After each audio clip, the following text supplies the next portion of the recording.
s'il vous plaît, vraiment, mettez bien le micro en face de la bouche et parlez fort parce qu'en fait, vous vous en rendez pas forcément compte, mais moi j'entends surtout les stands qui sont au fond et beaucoup moins vos voix devant. C'est pour ça que des fois j'ai l'air un peu teubé en mode... c'est juste que j'essaye de me concentrer pour comprendre vos questions. Le panel,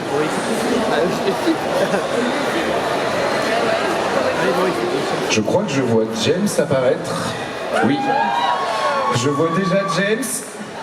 L'homme qui a révolutionné. Je vois James. Bah, je croyais que vous étiez fan de Buffy.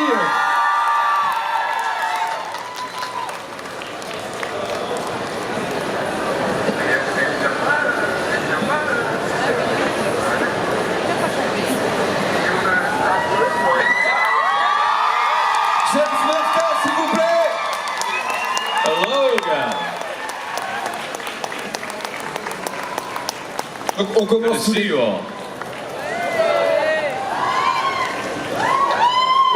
Yeah. How are you?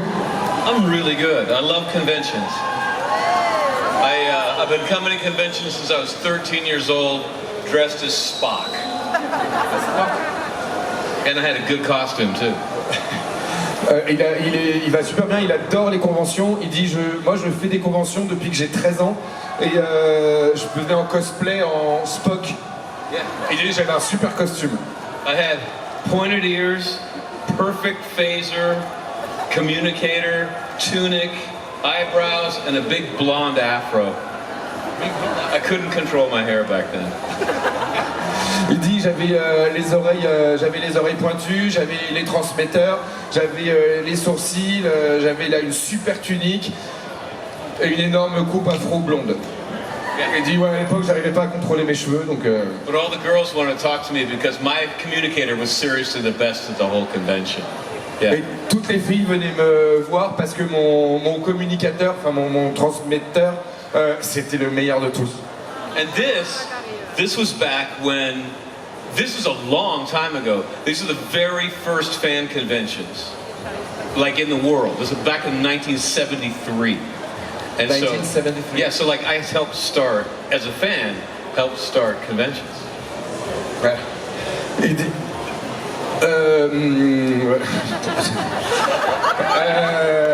Il a fait la toute première convention en 1973, c'était vraiment la toute première convention. Il dit tu commences comme fan et après tu fais les conventions. Et maintenant je vous demande de faire un tonnerre d'applaudissements pour Charisma Carpenter s'il vous plaît.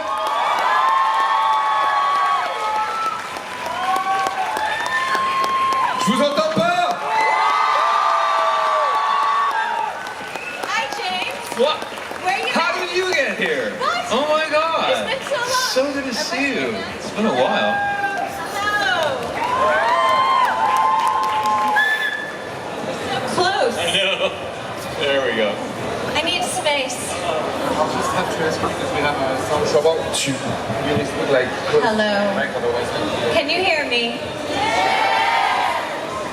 Wow, Paris, you are incredible. I can't believe how much passion and emotion, how you share your hearts so truly and vividly and articulately. Thank you so much for telling me your stories about your connection to the show and how it brought your family closer or how you met your loved one. Thank you. Elle dit vraiment pas, mais merci, vous êtes juste incroyable. Merci pour l'accueil, merci pour votre passion, merci pour le cœur que vous y mettez, merci de tout ce que de toutes les histoires que vous partagez avec nous, ceux qui racontent comment la série a pu mettre la famille à nouveau ensemble, ou comment vous avez pu rencontrer votre amour, et merci de partager tout ça avec nous, ça fait vraiment chaud au cœur.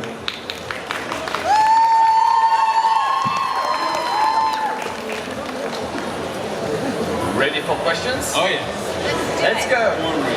Hi. Hey Harley. Hello. Hi. First of all, thank you very much to be here with us in French because it's really hard in that time for a lot of reasons. So I think everyone here wants to say thanks to you both. So thank you very much.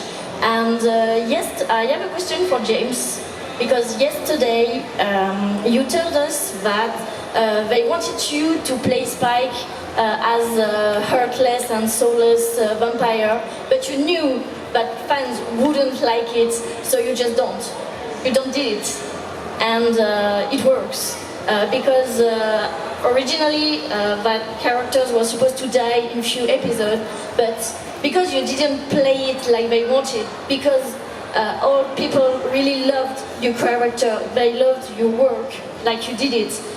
Well, Spike became really more important in the show, almost from the beginning to the end, and at least Spike becomes the greatest hero who saved everyone. So my question is, how does that feel? Very good. I had come down to Los Angeles from Seattle, Yeah. where I was a stage actor, and I had become a father. And as soon as my son was born, I realized that I had made a big mistake. Because you can't afford children as a stage actor in the United States. You don't make enough money to be a father. So I panicked and came down to Los Angeles to see if I could make more. And so when they told me that they were going to kill me off in between 5 and 10 episodes, I was like, I want the 10 because I'm poor and I need the money. So that's why I decided to find the love, you know, and it was for Drusilla. Yeah, but it feels good to connect with an audience. And that's why if you find the love in something, you find the gold in the mountain. You find the way to connect with an audience. And the fact that that happened makes me infinitely happy because it makes me feel like I'm not alone. Like other people, I shared something of myself and other people respond to it. And so I feel like connected and I don't feel alone. Thank you very much. Comment, par rapport à ce qu'il disait hier, où au final on lui avait demandé de jouer sans cœur, sans âme et sans rien, et qu'il l'a fait différemment, et quand on voit comment au cours de la série il finit, et surtout la fin spectaculaire pour Spike, comment il ressent ça, il dit mais bien, ça fait trop du bien. Il dit à l'époque j'étais à Seattle et j'étais comédien de théâtre sur scène. Il dit et j'ai eu un enfant. Et là je me suis rendu compte que grosse erreur. Parce que avoir un enfant quand t'es comédien de théâtre, eh ben t'as pas assez d'argent pour pouvoir assumer ton enfant. Du coup je suis parti de Seattle à Los Angeles en me disant bah, je vais voir si je peux faire quelque chose d'autre dans l'industrie télévision, cinéma pour voir si ça va marcher. Et quand il a été pris sur Buffy, on lui a dit par contre, je te le dis, on va te tuer entre 5 et 10 épisodes. Et James était là, 10, c'est bien, 10 parce que j'ai pas d'argent et il faut que je gagne plus d'argent. Il dit, et c'est là où effectivement j'ai, par rapport à la réponse d'hier, où il a voulu rajouter de l'amour dans le personnage de Spike qui s'est donné qui s'est transmis à Drusilla. Et il dit et en fait c'est bon en plus de rester avec toutes les années de pouvoir faire quelque chose avec de l'amour, de pouvoir donner de l'amour et que les gens le redonnent ou le rendent ou le reçoivent, mais surtout le redonnent en retour. Donc je sais pas où t'es mais super.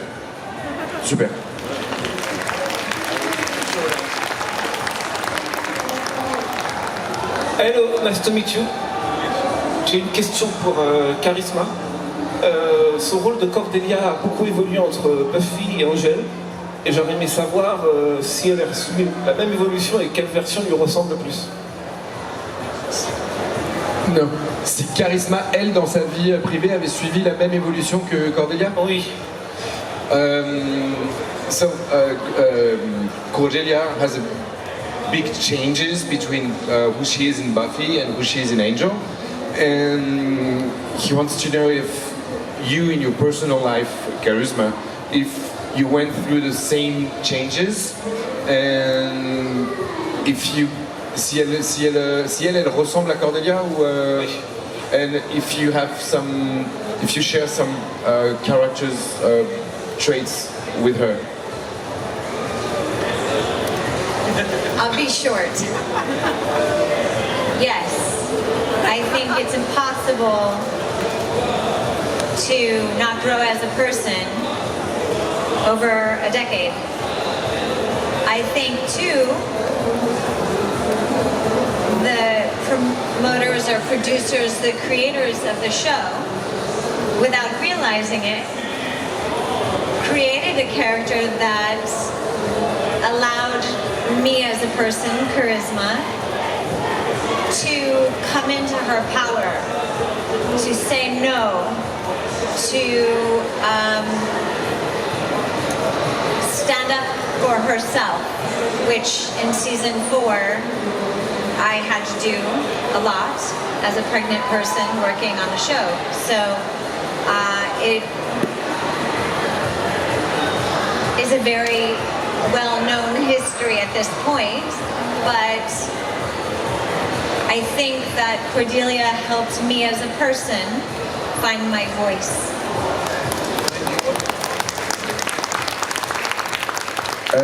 Alors oui, sur l'évolution, elle dit sur une décennie, oui, heureusement qu'on évolue et qu'on change.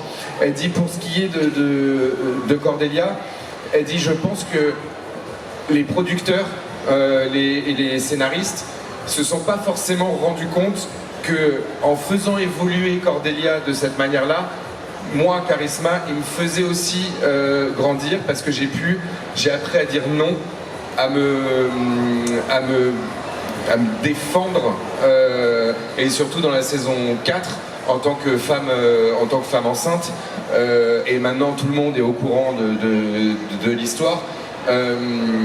Et voilà, on n'a pas d'expression en français pour dire stand for yourself. C'est se défendre, et donc ça, oui, c'est quelque chose que Cordelia a appris à donner à Charisma, c'est-à-dire de pouvoir avoir sa voix, son mot à dire.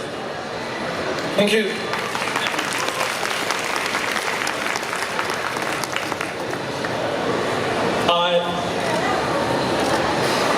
I have a question for James. I want to know what did you think about the poem Spike recites the old times and new times? If you still know about it, how it went, and if you could recite it, if you still know it, so that people know what true love sounds like. The one he wrote for Cecily? Yeah, I know Buffy, okay? C'est bon. No,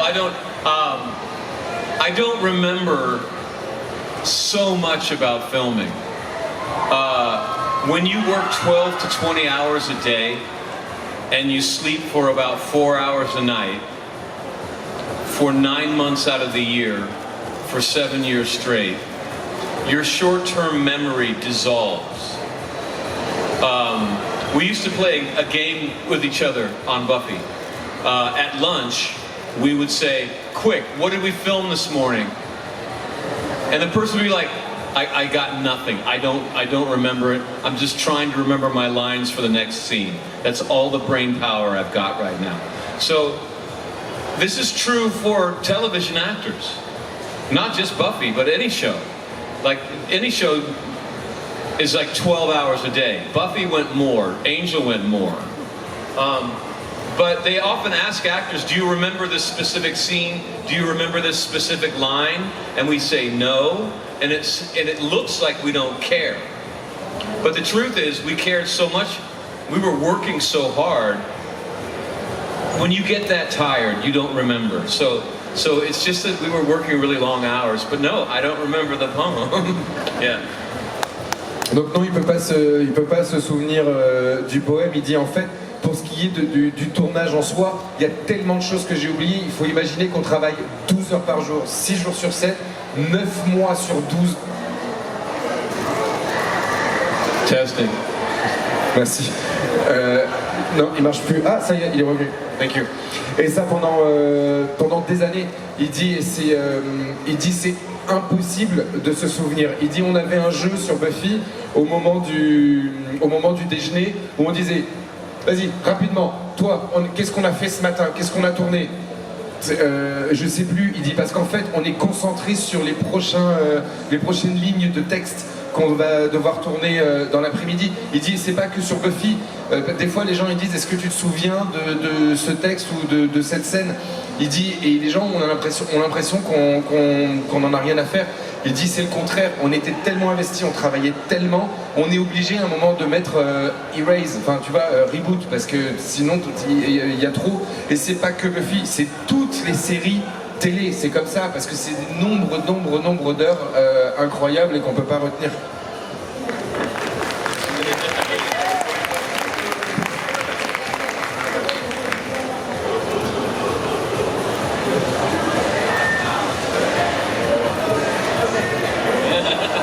Hello, how are you both today? Good, we're good. Good. I want to start off with what you shared, James, about when you were a working actor and you found out that it was hard to sustain a family life when you had a son. It reminds me of something Sydney Sweeney said about having to do back-to-back roles, and it's linked to my question, which is how has the industry changed over both of your careers, whether professionally, so including financially if you want, and in terms of meeting fans as well, maybe it's increased how you're able to meet fans? Yeah, there's so much has changed. As far as the industry, I think the biggest change culturally is the Me Too movement. And I love Me Too. I did a Marvel show called Runaways, and on the very first day of every season, we would meet with a lawyer, and the lawyer would explain how you can touch somebody, how you don't touch somebody, the kind of jokes you tell, the kind of jokes that you don't tell. And so we were the most comfortable, relaxed cast because we all felt safe. It was wonderful. So that's a change. And as far as meeting fans, there's so many ways to meet fans. We can do it here. We can do it on MyCon. Yeah. Charisma helps fans meet people like me. She has her own website. She can probably talk about that. So everything's just bursting open. Yeah. And Chris? Attends, je suis désolé, est-ce que tu peux traduire ta question? Parce qu'encore une fois, l'accent british, j'ai vraiment... Désolée. Alors ma question, c'était pour savoir comment l'industrie a changé pendant leur carrière, professionnellement et aussi en termes de rencontres de femmes. Et donc, James disait, déjà, une des premières choses qui a changé, c'est le mouvement MeToo. Et il dit, j'adore MeToo, et c'est vraiment un super mouvement qui a vraiment fait évoluer les choses. Il dit là il a fait un show Marvel qui s'appelle Runaways. Il dit et tous les premiers jours de chaque début de saison on est toute l'équipe avec un avocat qui nous dit comment toucher quelqu'un ou comment ne pas toucher quelqu'un, quelles sont les blagues que tu peux dire, quelles sont les blagues que tu ne peux pas dire. Il dit et du coup on était hyper détendus, on était relax, mais alors parce que on savait exactement comment on pouvait se comporter et qui pouvait faire quoi. Il dit, et c'est pareil, après c'est aussi dans la rencontre avec les fans. Il dit, il y a tellement de manières de rencontrer les fans, il y a comme ici, sur ce genre d'événement. Yes, MyCon is Charisma's company, and she does conventions online and produces them. Et ou aussi comme par Mycon, la société de Charisma, qui organise des conventions en virtuel et qui permet aussi de pouvoir rencontrer. Tout ça, c'est parmi tous les changements qu'il y a eu dans l'industrie. I want to add, although there have been tremendous changes for the better, those that do speak out still experience a shunning, and there still is intimidation and victim blaming, and that does still occur. So when there will be true progress is when survivors are hired, when people can still feel safe speaking out. So I'm looking forward to that day. Et Charisma disait un truc très... elle dit, même s'il y a eu des changements pour le mieux, il y a quand même encore une chose qui pose problème, c'est que ceux qui se lèvent et qui ouvrent leur gueule, désolé, il n'y a pas trop d'autres manières de le dire, mais qui ouvrent leur gueule et pour justement, comme pour MeToo, ces gens-là, on leur colle encore, on essaye de leur coller la honte, on essaye de les victimiser, on essaye de les blâmer, et elle dit, et ça c'est pas normal parce que c'est toi qui l'ouvres et en fait c'est toi qui en prends plein la tête. Elle dit, pour moi, là où il y aura un vrai changement, c'est quand les personnes qui dénoncent les agissements, elles seront à nouveau embauchées. Also, I'm going to tell you about Mycon.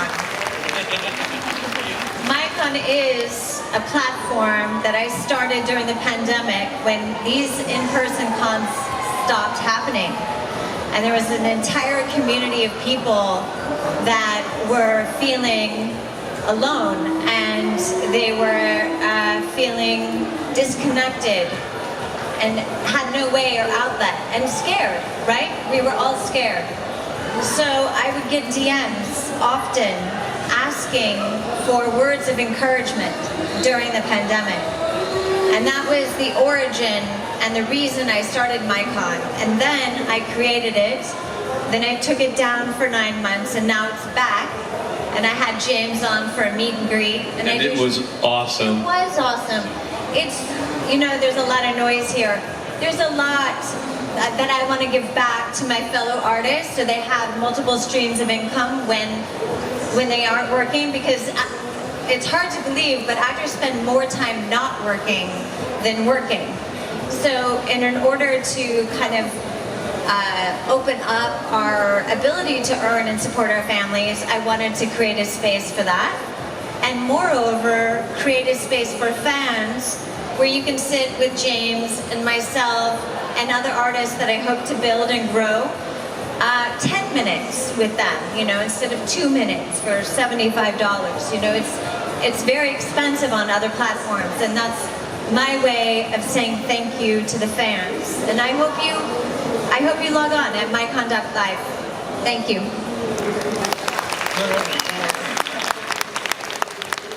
Et pour parler de Mycon, en fait, elle a créé sa société au moment de la pandémie.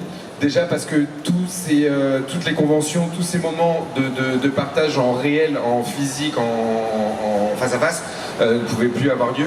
Elle dit, et j'ai reçu beaucoup de messages privés, que ce soit sur Twitter ou Instagram, mais des messages privés demandant des mots d'encouragement, de soutien ou d'aide, parce que y a des gens qui avaient peur, il y a des gens qui se sentaient seuls, et c'est là où j'ai commencé à avoir l'idée de me dire, mais en fait on pourrait le faire aussi, on pourrait le faire en virtuel, et pas seulement pour apporter des mots de soutien.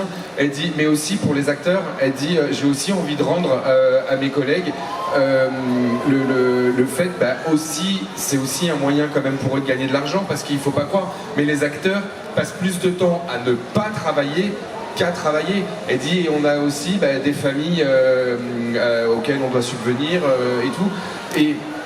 Et pour les fans, c'est aussi un moyen de leur montrer qu'on est toujours là et qu'on a encore envie de partager avec eux. Et du coup, elle dit, quand vous regardez qu'il y en a, ils sont à $75 les 2 minutes, elle dit, c'est hyper cher. Elle dit, donc moi j'ai essayé de créer un truc beaucoup moins cher pour que ça permette aux gens de continuer à participer. Elle dit, et d'ailleurs il y a James qui l'a fait, et James il a dit c'était génial. Et elle dit, et là, des moments où on va être assis pendant 10 minutes, tous les deux, à échanger juste avec vous. Elle dit, et là, je suis en train d'essayer de le faire grandir, et j'espère que d'autres acteurs vont se joindre à l'expérience.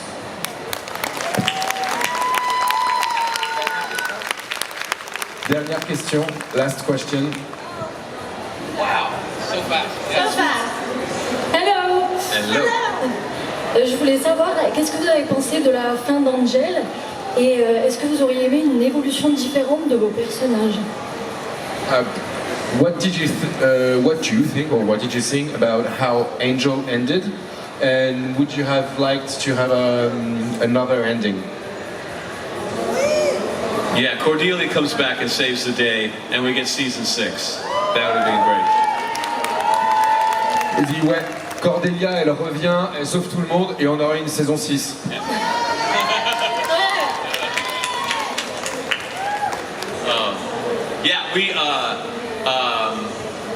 It was very abrupt.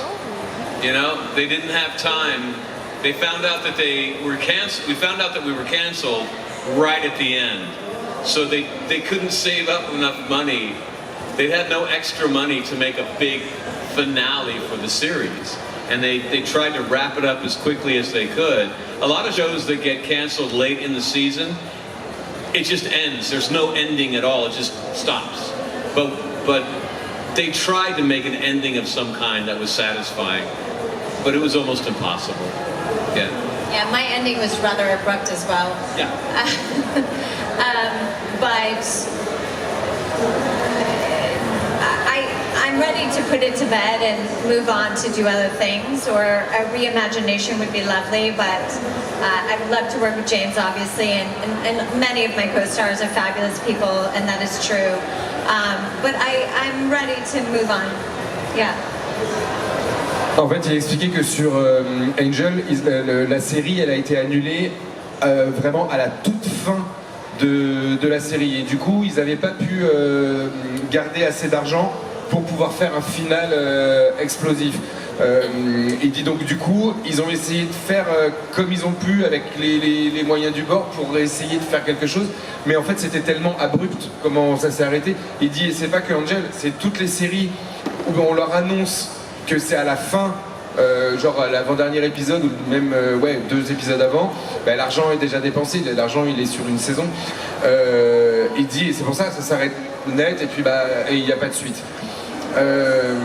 Et Charisma disait, moi aussi ma fin elle a été assez abrupte, mais elle dit je suis prête à passer à autre chose.